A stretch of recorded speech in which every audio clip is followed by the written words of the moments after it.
Doctor স্যারের ইয়েটা পাই, প্রতিবেদনটা পাই বা বিভিন্ন রোগীদের স্টেটমেন্ট পাই, তখন এখনো আমি সরাসরি আসছি এরকম না। চিকিৎসা নেওয়ার 4-5 মাস আগে একবার এসে ভিজিট করে গেছি। আসলে মোবাইলের অবস্থাটা, বাস্তব চিত্রটা কিরকম, তাই এসে বেশ কিছু রোগীর সাথে আলাপও করছি যে চিকিৎসা নিতেছে, কি অবস্থা, ওষুধ কতদিন যাবত খাচ্ছে কি আসলে। তো মোটামুটি অনেকেই ফিডব্যাকটা দিল যে ভালো। তো ওখান থেকে আমার একটা আস্থা বিশ্বাস তৈরি হয়েছে, এরা তো ছিলাম আপনার আমার কাছে আল্লাহ তাআলা। তা আমিও দেখি চেষ্টা করি আল্লাহ কোন দিকে নেয়। তো এই তো 5 মাস ওষুধ আল্লাহ তাআলা খাওয়াইলো, আলহামদুলিল্লাহ এখন বর্তমানে আমার অবস্থা, আমি শারীরিকভাবে অনেকটাই সুস্থ বোধ করতেছি। Cancer specialist doctor SM. Sarwar, বিশেষ করে আপনাদেরকে বলবো যে আজকে এমন একজন ভাইয়ের সাথে আপনাদেরকে পরিচয় করে দিচ্ছে যিনি মরণবিধি ক্যান্সার, এমনকি সবচেয়ে কঠিন ক্যান্সার যেটা ব্লাড ক্যান্সার, সেটা থেকে উনি মুক্তি লাভ করেছেন। ওনার সাথে ওনার চিকিৎসার পেপারগুলি রয়েছে। আপনারা যে কেউ ওনার বাড়িতে গেলে ভিজিট করলে আপনারা এই পেপারগুলি দেখতে পারবেন, ক্যান্সারের আগের কি অবস্থান ছিল এবং বর্তমান কি অবস্থা আছে। আমরা সেই ভাইয়ের সাথে আপনাদেরকে পরিচয় করে দিচ্ছি, বিশেষ করে উনি কিভাবে ক্যান্সারে আক্রান্ত হন এবং কিভাবে ক্যান্সার থেকে মুক্তি লাভ করেছেন। আপনার নাম? আমার নাম মোহাম্মদ হোসাইন। মুহাম্মদ হুসাইন হলো আপনার নাম না? আপনার পিতার নাম? মুজিবুর রহমান ব্যাপারী। মোহাম্মদ মুজিবুর রহমান ব্যাপারী। আপনার মায়ের নাম? ফতেজা বেগম। ফুতেজা বেগম। আপনারা কয় ভাই? আমরা 5 ভাই 3 বোন। 5 ভাই 3 বোন। আপনাদের গ্রাম হলো কোথায় বললেন? আমার ডিস্ট্রিক্ট চাঁদপুর, থানা আপ- মতলব উত্তর, গ্রাম গ্রাম গ্রাম দক্ষিণ দশমী। গ্রাম হলো দক্ষিণ দশানী। দশানী, পোস্ট অফিস দশানী বাজার। দশানী বাজার, থানা মতলব উত্তর, মতলব, জেলা হলো কুমিল্লা, চাঁদপুর। চাঁদপুর। আপনি কিভাবে অসুস্থ হন, কিভাবে আপনি চিকিৎসায় যান এবং কোথায় কোথায় চিকিৎসা করেছেন এবং কিভাবে সুস্থ হয়েছেন, একটু দেশবাসীর বিষয়ে জানান। আমি 2023 সালের শেষের দিকে তখন সৌদি আরব ছিলাম প্রবাসী। তো এই হঠাৎ করে আমি আন্ডার সানলাইটে কাজ করতাম, মানে ওপেন ফিল্ডে কাজ করতাম। তো মেকানিক্যাল জব করতাম, ওই অতিরিক্ত গরমের কারণে হঠাৎ করে ডিহাইড্রেশন সমস্যা হলো। তো ওখান থেকে ইমার্জেন্সি টিম রেস্কিউ করে নিয়ে মেডিকেল ট্রিটমেন্ট দেয়। তারপরে মোটামুটি সুস্থ হন। তো সুস্থ হলে আমি পুরোপুরি সুস্থ বোধ করি না। তার কারণে আমি জেদ্দাতে মেডিকেল অফিসারের শরণাপন্ন হই। ওখানে তারা বেশ কিছু পরীক্ষা নিরীক্ষা করে। পরীক্ষা করার পরে দেখলো যে আমার এই হোয়াইট ব্লাড সেল বাইরে গেছে অতিরিক্ত। যেখানে আপনার 4,000 থেকে 11,000 নর্মাল রেঞ্জ থাকে, আমার হোয়াইট ব্লাড সেল উঠে গেছিল প্রায় 3,78,000। তখন তারা সন্দেহ করে যে মানে আমার 3 লক্ষ মানে অলরেডি ডেডি, 3,78,000। Clinical dead. ক্লিনিক্যালি এটা মানে, ডাক্তাররা ওই সময় আপনাকে কি বলছে?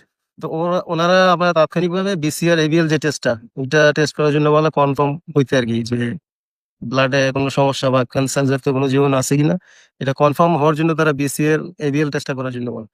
তো এটা আমি ওখানে করি টেস্ট, প্রায় 1 সপ্তাহ পরে রেজাল্ট হাতে যখন আসে, তখন তারা দেখলো যে আমার শরীরে এটা জীবাণুর উপস্থিতি আছে।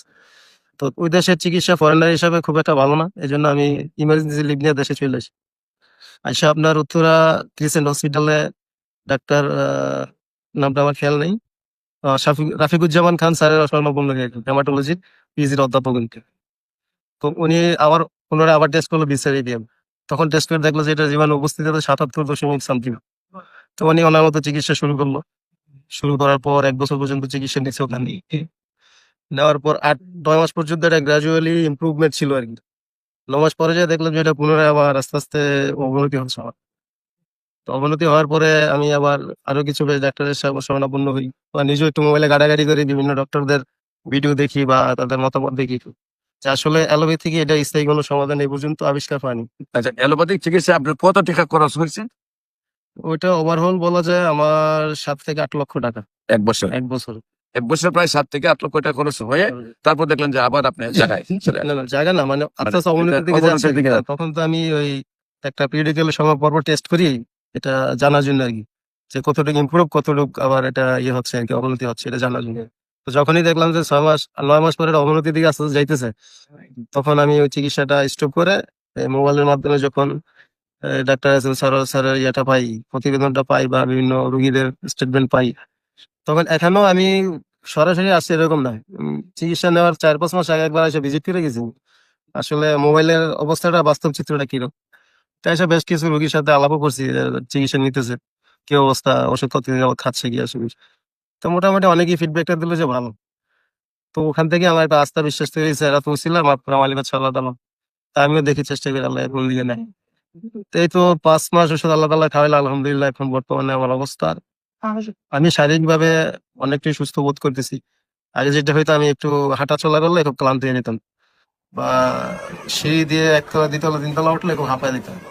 তো এখন আলহামদুলিল্লাহ ওই সমস্যাটা আমার নাই। শারীরিক ওজনও তখন খুব কম ছিল, আমার ওজন ছিল তখন লেস দেন 60, মানে 60 কেজির নিচে। এখন আলহামদুলিল্লাহ ওজন 70+। আগে সমস্যা হইতো আপনার রাত্রে ঘুম হইতো না, খাওয়া দাওয়া রুচি ছিল, মেজাজ খিটখিটে থাকতো। এখন ওই সমস্যাগুলো অনেকটাই ভালো দিকে। আলহামদুলিল্লাহ, আমরা দোয়া করবো ওনার জন্য, উনি যেন আজীবন ক্যান্সার মুক্ত থাকেন। দেশবাসীকে বলবো আপনারা দোয়া করবেন উনি যেন আজীবন ক্যান্সার মুক্ত থাকেন। বিশেষ করে সবাইকে ধন্যবাদ। আসসালামু আলাইকুম রহমতুল্লাহ।